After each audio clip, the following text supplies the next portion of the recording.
Hey, it's Liam. Gonna do a little summary of the masterclass I just did on self-taping. So starting with basics, self-taping, things that are generally true for all self-tapes is you need to read all the instructions that are given to you because they're all different.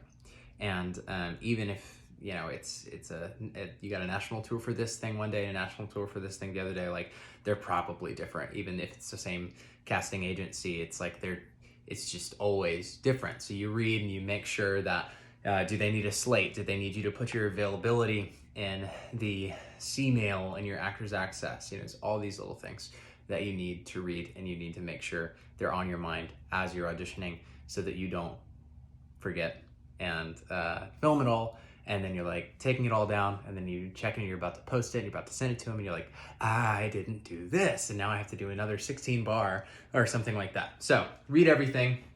Second thing you need is obviously you need a camera. You can use a phone, and I use a phone for all of my auditions. If you have something better, use it. But it is okay to use a phone. You need to turn it sideways, so not like what I'm doing right now. I'm doing more of like an Instagram, TikTok style, but it needs to be sideways because that's how they view it on a TV or on a computer, and that's how it needs to be. It needs to be from about chest to top of the head. Some musical theater auditions will ask for more of your body because you're on stage, but for film, it is always about right here. And then you're gonna need a backdrop. You're gonna need something clear, something that's not distracting. I'm using a white wall. You can use a blue screen. That's what I would suggest. That's kind of the industry standard. I don't have it right now, but blue screen, it's on the link that I have in the checklist that I created. So you can ask my mom for that, Liam Searcy, and she'll send you the checklist that has a link to where you can buy a blue screen that doesn't wrinkle up, because you don't want to use you put one side here and one side here on a blue sheet, and then it drops in the middle. It's super distracting. Just to use a blank wall. It's better than distracting blue screen or blue sheet. And then third thing you need is lighting. Right now my lights are probably too bright, but I'm going to show you the difference between like really having something that accentuates everything about your performance. You're trying to eliminate distractions. So something on the wall, if I had this positioned right here, even though it's a blank wall, that would be a distraction. It's taking away, as opposed to this. And it's just easier to focus on what you're trying to give to the casting director. So you read all the instructions. You need a camera.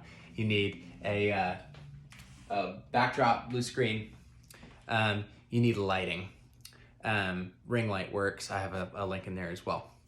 And then if you're doing a singing audition, a musical theater, or a pop rock, or American Idol, whatever, you need a speaker. You need a Bluetooth speaker so that you can play your music. One thing you want to avoid is having your music be louder than your voice. And a way that you can avoid that is by not putting your speaker behind your phone, because then the speaker hits your phone before it hits your ears. So it's going to be louder to the phone than it is to you. So there's two ways to avoid that. You can put the speaker behind you, facing this way, and then you hear it, and then the phone hears it, so you know that you're going to be louder than your speaker. Or you can put the speaker like right here, facing you, at like an angle, to where it is not hitting your camera at all. You're just hearing it. They don't want to hear the track really loud.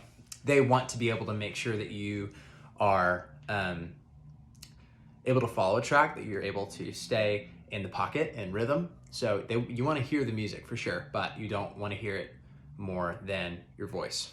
If you're doing a self-tape that is with a reader, with a scene partner, same thing. You don't want them to be louder than you. And you probably want to put them about right here, like right to the right of your camera, or to the left of your camera, like right above, is kind of where you want your focus to be. Obviously, if they're shorter than the camera, that's fine. Don't focus on them. Still give yourself a good eye line. But that's about where you want your reader to stand, to help you out, to help out where your intention's going, and to have someone to work with, hopefully.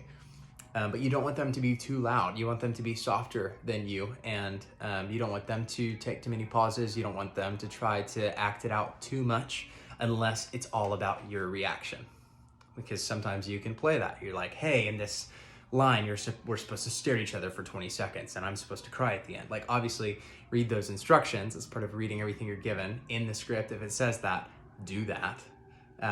But don't let them take their moment. Just make it about your character, their reactions, and take out any of the fluff that takes away from you and your performance. So that's generally with self-taping. So then we go to, I'm gonna go back to singing. You have a musical theater audition, you have a self-tape of a pop rock song or of a jazz song or something that's not intended to be a storytelling song. So a musical theater audition, obviously you're trying to have a beginning, a middle, and an end. And your character needs to arrive somewhere, needs to make a decision, needs to start in conflict and in resolution, or the opposite, something. There needs to be something that happens in the song. You need to convey that by being the character and telling the story. That is not true when they're asking for a pop rock song for American Idol, or even if you're auditioning for Kinky Boots and they say, I want a pop rock song, or Lion King, they want a pop rock song, they want an R&B song. They do not want you to tell a story. They want you to live in the energy and the atmosphere of the music. What does that mean?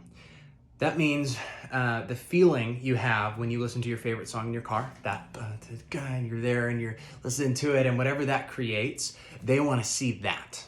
Even though you're like, I look ridiculous. No, that is exactly what they're looking for. And they want you to sing a pop rock song, and you need to find the energy of the piece you're bringing in.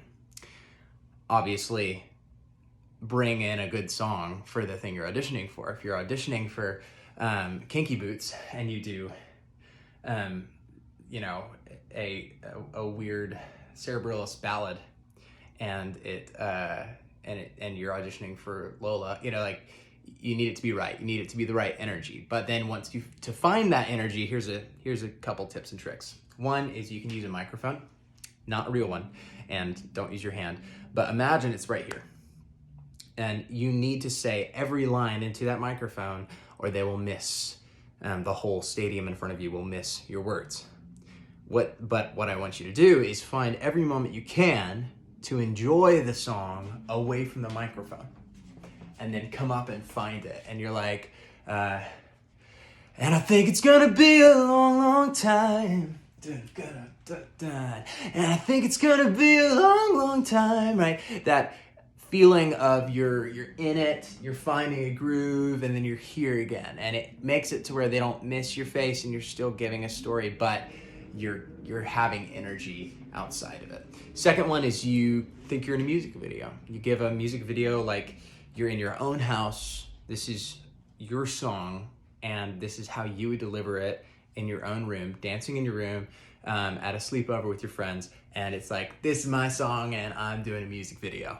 And finding that. Or if it's a different style of song and it doesn't call for the Party in the USA vibe, finding that in your own home, imagining you're the director. How is this gonna look? Pop rock songs, sometimes people, you look directly in the camera. I just don't. I don't like it. I think it makes people feel uncomfortable sometimes. Hopefully it doesn't right now. But when you're singing, you don't kind of always want to feel like they're singing at you if you're a casting director, especially if it's like you're singing Stars and you're like directly in the, and then you're about to jump off a bridge. It's like, no, I'd rather you look like right here, giving that. But with pop rock, you can kind of make that choice on your own. Another couple random things that I like to focus on in self-tapes is grounding yourself. When you're filming from here to here, a lot of times you forget about the rest of your body. And it's really important to feel the ground beneath you, feel all of who you are in that moment, and allow it to be part of your presentation of yourself, because it will deliver more confident, it will deliver more grounded and more authentic if you think of yourself as a whole person, as opposed to, oh, how can I make my eyes do this one thing in this one part of the song and just staying here. It'll actually make you stiff if you just think about this part of you. It's true even if you're holding a guitar. You could use like a tall stool to find that if you need to sit down. and find a way to still find posture from here to here, and have one leg further down than the other one, and really find like a power pose there if you're playing guitar. But most likely just really use a strap and stand up and use your full body. So that's a lot of what we covered in this masterclass. I'm not thinking of that much more to talk about at the moment, and it's 10 minutes long. So hope you enjoyed it.